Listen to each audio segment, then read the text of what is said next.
Yo, what's up everybody? Welcome back to the channel. Today we're going to be dropping an overview of Green Lantern Corps Omnibus by Peter J. Tomasi and Patrick Gleason. So this is volume 1. There is a second volume to this, but it's kind of tricky because you could continue with volume 2 or you could continue with the omnibus called Blackest Night.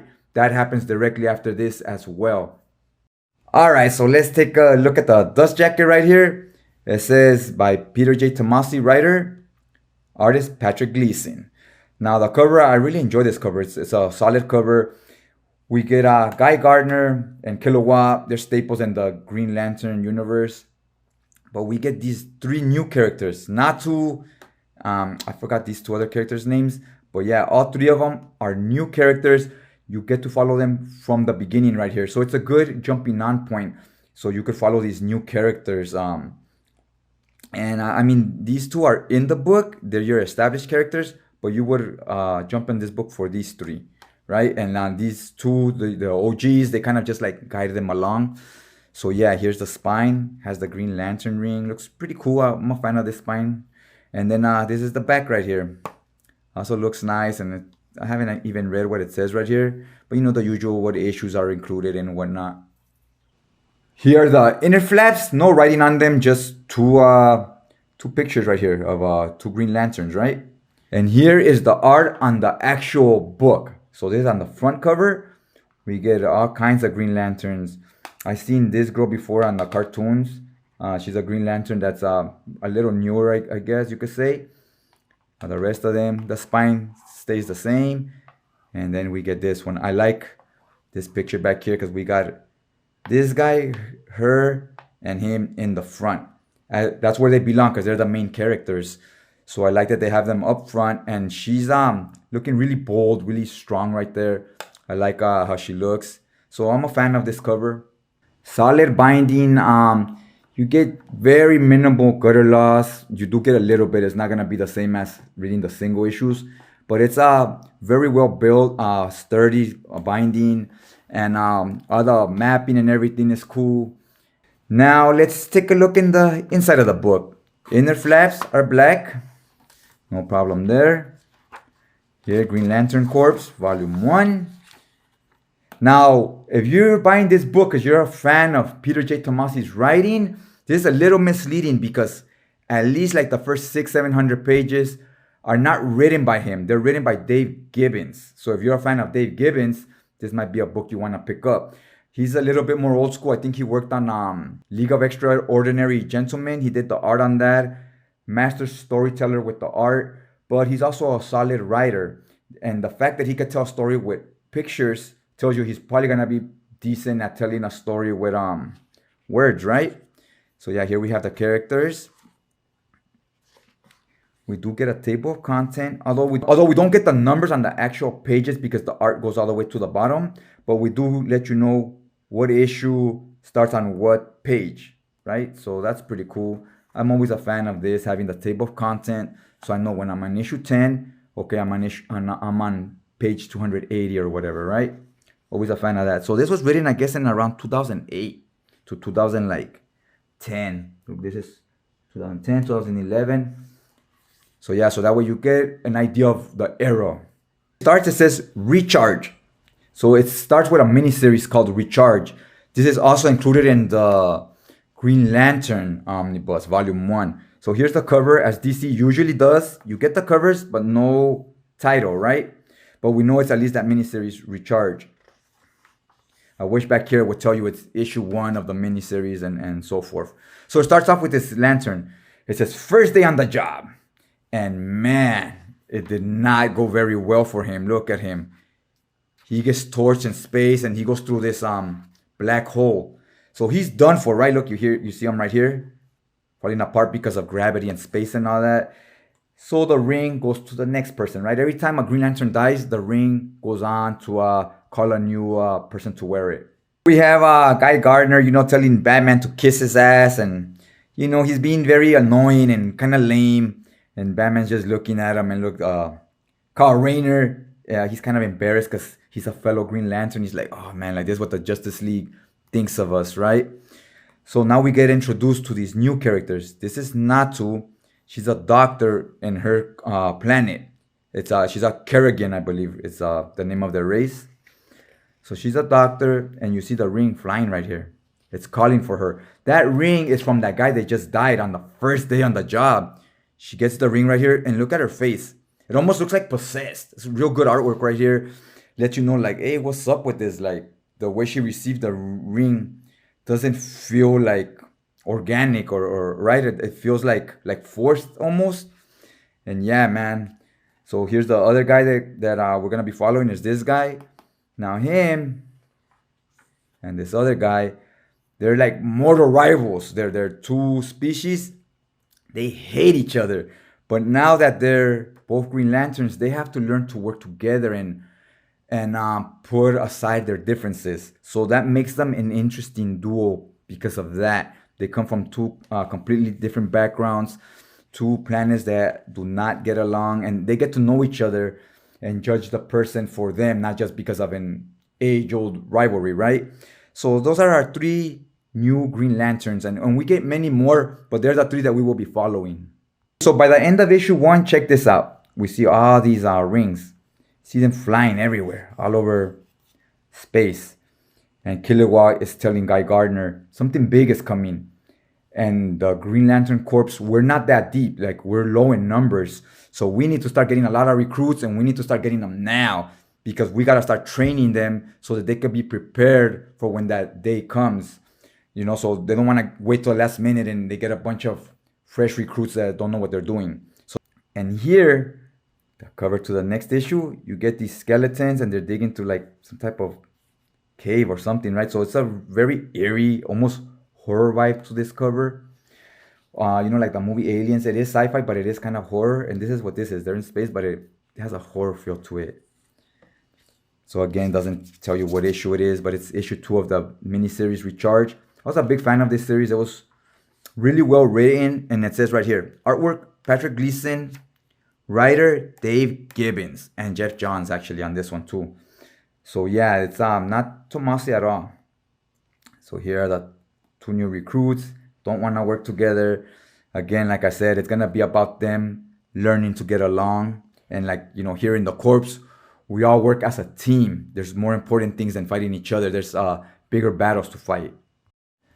So here are 2 comrades, if you will. They're about to face death, so they learn real quick, like, hey, we better back each other up, or we're not walking out of here alive, right?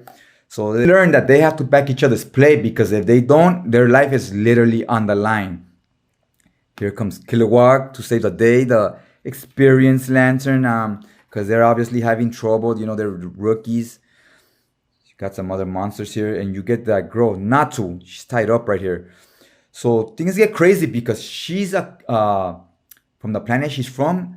There's this guy named Sinestro. If you follow Green Lantern, you know who he is. He's Hal Jordan's main villain, main nemesis, right? So he used to be a Green Lantern, but he gave in to fear and became a Yellow Lantern. Because when you give in to fear, the Yellow Lantern corrupts you, right? And makes you a villain. So he's their main bad guy. And in his planet, he's kind of like a dictator. He still runs that shit, and he lets everyone know how he feels about the Green Lantern Corps. He hates them because he used to be like the main one from there, and they turned on him and left him in a situation where he was so scared and gave in to fear. So he has a lot of hate for the Green Lantern Corps. And in that planet, everybody hates Green Lanterns. And it's funny because she's now a Green Lantern, but she comes from a planet where she was raised to hate them.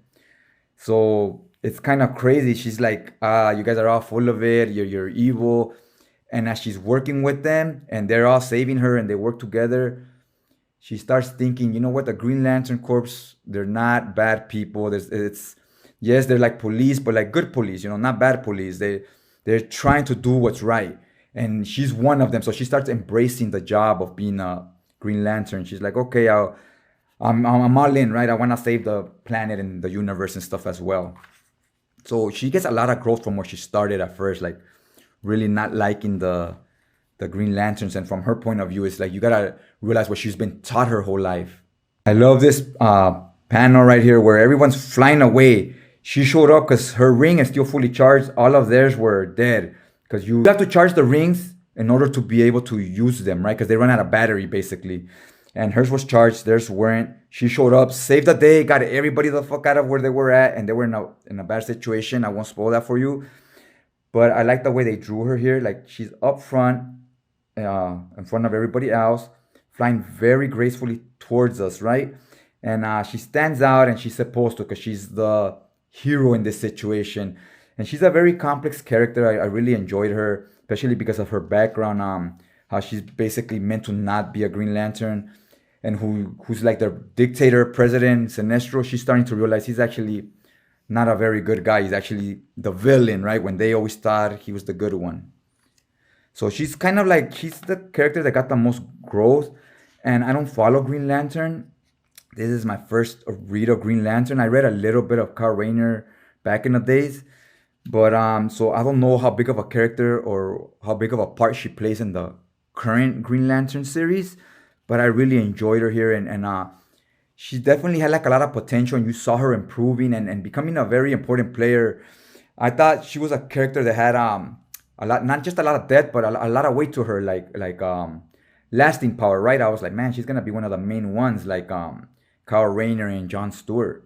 And at least that's the feel I got when I was reading this. This is the end of the miniseries right here, and we get a real cool picture of the 3 new rookie Green Lanterns. Kind of let you know, like, these guys are here to stay for a while, and so get used to them type of thing. And then now we start Green Lantern Corps issue 1, and that's the cover we get on the dust jacket with the 3 characters. And like I said, to me, she was easily the standout. These 2 were okay, but she was like a big one. Like, she was a Guy Gardner, a Kyle Rayner. She was one of those types. These other characters are gonna be more like, at least they felt like they were gonna be more like a Kilowog or like a B-lister. So here they go flying, and this is her new partner. So it's kind of crazy because she got this ring from the guy that died in the beginning of the first issue, and she feels off, and they go, you just gotta get used to the ring, and there's more to it than that. It's like this ring is kind of cursed, and the thing about it is, we later find out that this is kind of a minor spoiler. We find out that ring that she's now wearing is it used to be Sinestro's ring, so it's kind of has like bad luck to it, because of who used to wield it before. It's a person that like is so frowned upon in the Green Lantern Corps. Here's another guy, Kellogg is his name. So this is kind of like the feel I got that those other characters were gonna be, maybe like him. Still, plays a kind of big part, but not as big as Hal Jordan and John Stewart. So here we go, these guys working together again, constantly learning to overcome obstacles together. Here's Guy Gardner getting teamed up with this girl now. He constantly gets teamed up with the hottest girls from every planet.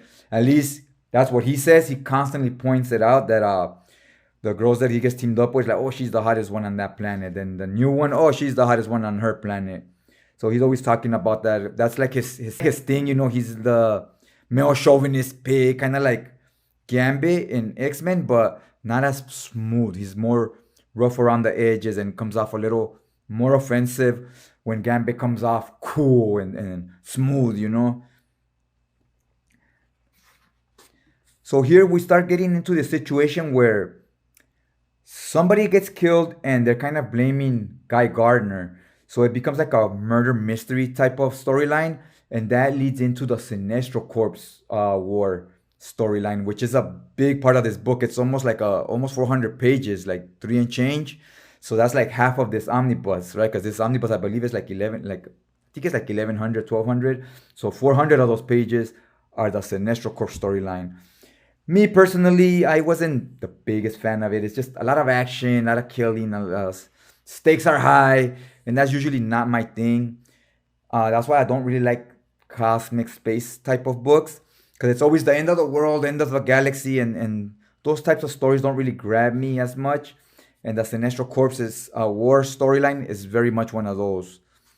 So for the most part, I did enjoy this book for what it is. It's a space story that are usually not my thing. So if I compare it to other ones, this is definitely one of the better ones. I really enjoyed it. It's just that I'm not like big into the space stuff. So I don't know if I would buy volume 2 or continue the story. But I did enjoy this book. One thing I noticed is check out this 2-page spread. So look what they did here. They put like white in the middle. And I thought that was a really smart idea. I kind of hope books start doing this going forward. They see this and they copy it. Because once you do this, with that blank white spot that's there, we're not going to see it because it's in the gutter where you get the gutter loss. So where the actual artwork will start, you'll get no gutter loss and it'll just connect, if that makes sense. You won't lose any art, is what I'm trying to say. So I really thought that was pretty cool, very smart. I hope other books do that. Because sometimes you do get a decent amount that you miss in the gutter. Here's Natu, looking hot as always. Guy Gardner constantly points it out that she is hot as, you know what I'm saying? So he's always pointing it out. He's kind of borderline obsessed with her. And here we're starting the Sinestro Corps war. So the way they describe Sinestro in this story, to me, is very much like they're kind of telling you he's Hitler, basically. He's full of hate, and he's a commie, if you will, and he wants to just convince everybody to think like him or they get punished, right? So it was interesting. It started off interesting in the first issue or so as we're building up the story. Then it kind of just becomes your typical event. Lots of action scenes, lots of explosions, stuff like that. Like, no real big story. I liked everything that came before this. Was real solid. I was really enjoying it because you had a lot of character moments and character development. So on this story, we get this guy, what's his name? The Cyborg-Superman? I don't know his name because I don't follow DC a lot. But that's what I used to call him, Cyborg-Superman. So now we got all the yellow lanterns ready to go at it with the Green Lanterns, like a whole space war. And now Kyle Rayner got possessed, much like Hal Jordan got possessed back in the days. In the 90s, he got possessed. And we got introduced to a new Green Lantern, which was Kyle Rayner. And now Kyle Rayner's the one possessed, which was kind of funny, but it wasn't as cool as the original story. The covers on this, most of them have been pretty solid as well. So I won't tell you any more about the story. I think I told you the gist of it enough. I told you like the first half, maybe the first 300 pages or so I was flipping through. So let's look at the extras. Towards the end, this is a much different artist. I think this is a little side story. Like, it's not really like in continuity and stuff. Natu again in her regular civilian clothes. Damn, Guy Gardner's right. She is very hot. Damn. All right, now we get some other words popping off again. I thought it was going to be a more chill storyline. Let's skip this because I don't want to... I haven't read the end of this omnibus. But I'm close to the end.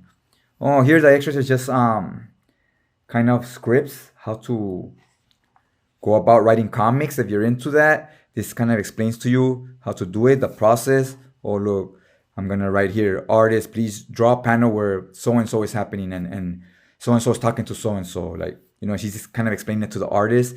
And then this character is going to say this. And, the process of before they put the pictures in there and all that. So, yeah, it's pretty cool. Not much more other than that. So, yeah, guys, hopefully you liked this video. If you did, go ahead and hit that like button. It really helps out your boy right here. Helps out the channel so we could help it grow, And in order to do that is you got to hit that like button. That really helps a lot. So we could get some traction going. And, some more people could check out the content and bring more new faces and voices into our little community we got right here in the channel. And yeah, guys, other than that, I'd just like to thank you guys for taking some time out of your day to hear me talk comics a little bit. And I'll just check you guys out next time.